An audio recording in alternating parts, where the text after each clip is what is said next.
Halo semuanya, perkenalkan kami dari kelompok 1 akan melakukan presentasi mengenai sumber daya perikanan yang berfokus kepada deskripsi mengenai ikan salmon.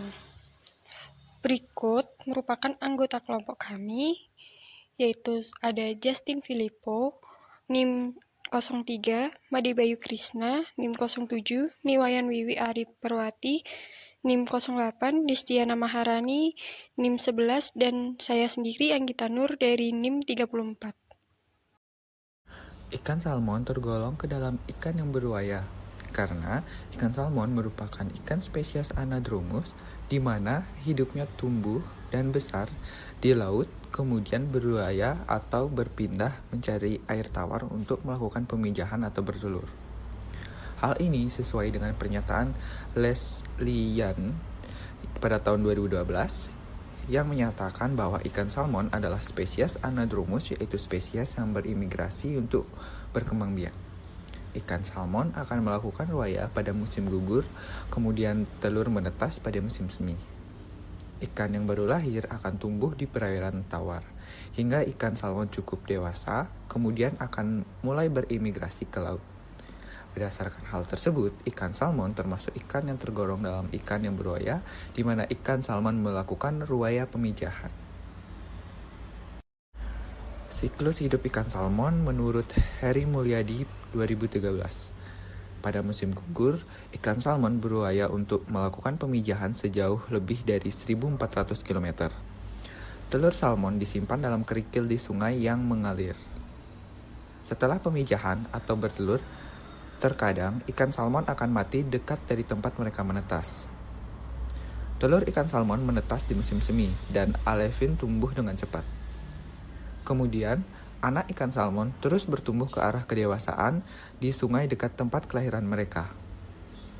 Ketika mereka menjadi cukup kuat untuk berenang di arus deras dan cukup cepat untuk melarikan diri dari musuh-musuh mereka, ikan salmon mulai berimigrasi ke laut. Salmon dapat tumbuh menjadi lebih dari 100 kg saat mereka hidup di perairan yang kaya nutrisi saat dewasa penuh. Ikan salmon berkembang biak harus sesuai dengan kondisi lingkungan. Bermula di sungai, ikan salmon melakukan pemijahan dan melepaskan telur-telurnya di dasar sungai di antara tumpukan-tumpukan kerikil. Telur-telur tersebut menetas dan disebut sebagai alevins. Alevins akan keluar dari dalam telur atau menetas setelah persediaan makanannya habis. Pada fase ini, yang menjadi sumber makanan bagi alevins adalah plankton. Alevins selanjutnya mengalami perkembangan sebagai fry. Fry akan berkembang menjadi par dan selanjutnya menjadi smoids atau ikan salmon muda. Smoid akan bergerak menuju muara sungai dan bermigrasi ke laut. Di laut, ikan salmon akan berpetualang selama 4-7 tahun, yaitu sampai ikan salmon tumbuh besar dan siap untuk bereproduksi. Ikan salmon akan menentukan tempat terbaik untuk pemijahan.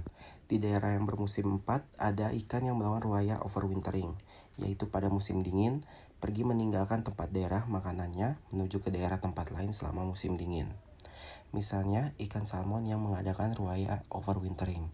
Pada awal musim dingin, pergi ke sungai yang agak dalam, di mana selama musim dingin mereka itu dalam keadaan tidak aktif dan biasanya tidak makan. Menurut Zain Sakti tahun 2020, mengatakan bahwa untuk bertahan hidup selama berwaya, salmon berenang dengan kecepatan sekitar 30 km per jam, sehingga daya lompat setinggi 3-3,5 meter. Salmon mengandaikan cadangan lemak yang ada dalam tubuhnya. Oleh karena itu, sebagian besar salmon yang telah sampai di sungai dan menetaskan telur-telurnya akan mati karena kelelahan.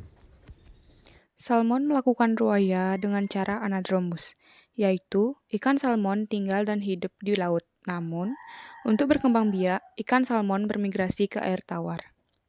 Menurut Lestari 2017, migrasi salmon berlangsung dengan jarak yang jauh dan saat sampai hilir sungai, salmon harus berenang melawan arus sungai yang deras untuk sampai ke tempat pemijahannya. Cara salmon melakukan ruaya.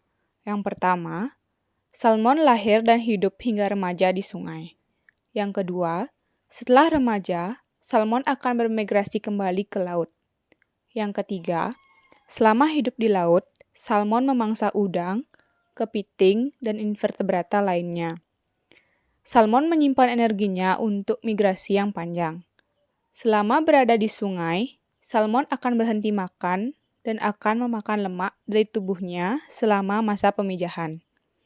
Yang keempat, salmon betina dapat mengeluarkan telur sebanyak 7 kali sebelum telur dan ovariumnya habis.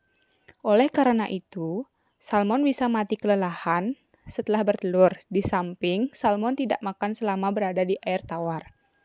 Yang kelima, telur salmon diletakkan di bawah kerikil pada air yang dingin dengan arus yang baik akan suplai oksigen.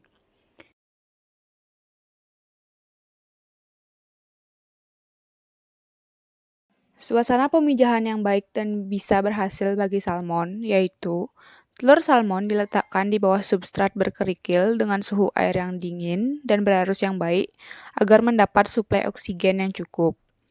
Selain itu, tempat pemijahan salmon juga harus terhindar dari predator yang memangsa telur salmon. Salmon akan memijah pada bulan November hingga Januari, yang dimana pada bulan tersebut memasuki musim dingin yang baik untuk salmon memijah. Pada masa penetasan telur, suhu air, kadar oksigen, dan karbon dioksida sangat mendukung keberhasilan penetasan. Ruwaya pengungsian dilakukan ikan salmon dewasa ke sungai yang agak dalam untuk proses pemijahan. Menurut Kristi Putri tahun 2019, ruwaya pengungsian adalah ruwaya untuk menghindari diri dari tempat yang kondisinya tidak baik atau meninggalkan tempat daerah makanan, beruwaya ke tempat yang kondisinya buruk tetapi diperlukan untuk melengkapi daur hidupnya sebagai awal ruwaya pemijahan. Adapun faktor-faktor yang memengaruhi ruwaya ikan salmon yaitu terdapat faktor eksternal dan faktor internal. Faktor eksternalnya adalah suhu, di mana suhu optimum perairan ikan salmon beruwaya yaitu 24 derajat Celcius. Lalu ada salinitas, arus pasang surut, intensitas cahaya, musim, dan pencemaran air limbah. Sedangkan faktor internal yang memengaruhi yaitu kematangan gonad, insting, aktivitas renang, dan kelenjar-kelenjar internal pada ikan salmon. Soal nomor 8 yaitu jelaskan siklus spawning rekrutmen adult stock dari ikan salmon. Spawning merupakan siklus pemijahan bagi ikan untuk menghasilkan suatu rekrutmen atau penambahan stok ikan di suatu perairan, baik secara alami atau secara buatan. Tanpa adanya pemijahan, maka tidak akan terjadi siklus rekrutmen. Menurut Lestari tahun 2017, ikan salmon melakukan pemijahan di wilayah perairan tawar atau payau karena ikan salmon memiliki tipe ruwaya anadromus yang berarti ikan melakukan pemijahan di air tawar dan mengalami siklus dewasa di air laut. Menurut NOAA Fisheries tahun 2013, juvenil dari ikan salmon akan menetap di perairan tawar sebagai nursery ground-nya selama 5 tahun dan kemudian akan bermigrasi ke perairan laut untuk proses pendewasaan atau mencari makanan selama 7 tahun dan kemudian ikan dewasa akan melakukan pemijahan di air tawar dan mati di tempat ia dilahirkan karena kehabisan energi. Jadi, ikan salmon mengalami proses pemijahan juvenile recruitment di perairan tawar, nursery ground di perairan tawar, adult stock atau adult recruitment di perairan laut, dan mortalitas di perairan tawar. Sekian pemaparan mengenai ikan salmon dari kelompok 1. Terima kasih.